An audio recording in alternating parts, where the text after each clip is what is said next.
Hello বন্ধুরা, অনেক দিন বাদে রান্নার ভিডিও নিয়ে ফিরে আসলাম রেসিপি উইথ রিনা রান্নাঘরে। নমস্কার। দেখেন লোকে ভেটকি মাছের পাতুরি করে, আমি শাইটিং মাছের পাতুরি করব। এই দেখেন মাছগুলো আমি ফিলে করে করে সরু সরু করে কেটে আদা আর লঙ্কা ভিনিগার দিয়ে ম্যাগনেট করে আধা ঘন্টা ফ্রিজে রেখেছিলাম, এটা ক্যামেরার পিছনে।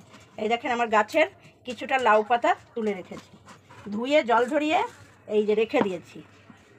এবার আমি নেব সাদা সর্ষে, চালমগজ, 10-12টা কাজু, পোস্ত,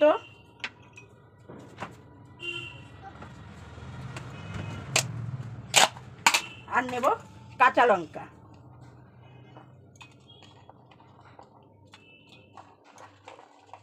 কটা কাঁচা লঙ্কা নেব। এইবার আমি এগুলো মিক্সচারে পেস্ট করে নিয়ে আসি।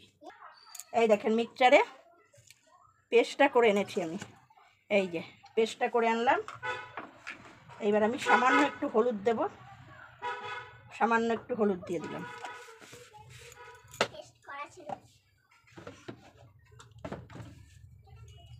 স্বাদ মতো একটু লবণ দিয়ে দেব।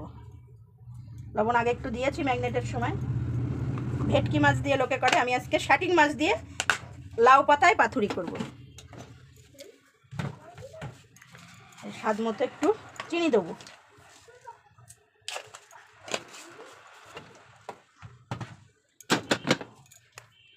এবার এতে সর্ষের তেল দেবো পরিমাণ মতো, পরে আবার মাছে একটু করে তেল দিয়ে দেবো, ঝাঁসটা উঠবে। এই যে পরিমাণ মতো সর্ষের তেল দিয়ে দিলাম। এইবার আমি এই মশলাগুলো সব দিয়ে দেব। এটা আমার মায়ের হাতের রেসিপি, সব মাছ দিয়েই খাওয়া যায়। ভেটকি মাছ লাগবে তার কি কোনো কারণ আছে? অনেক দিন বাদে রান্নার ভিডিও নিয়ে আসলাম।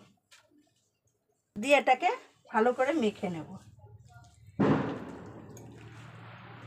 মাছটা আমার সুন্দর করে মাখা হয়ে গেছে। সামান্য তেল দিয়ে ননস্টিকের কড়াইতে করব। কড়াইটা বসিয়ে দিলাম, একদম গ্যাস সিম করে কড়াই গরম করতে দিয়ে দেবো। এই যে গ্যাস সিম করে দিলাম, একটা চামচ নিয়ে নিলাম, এই স্ল্যাপেই করব।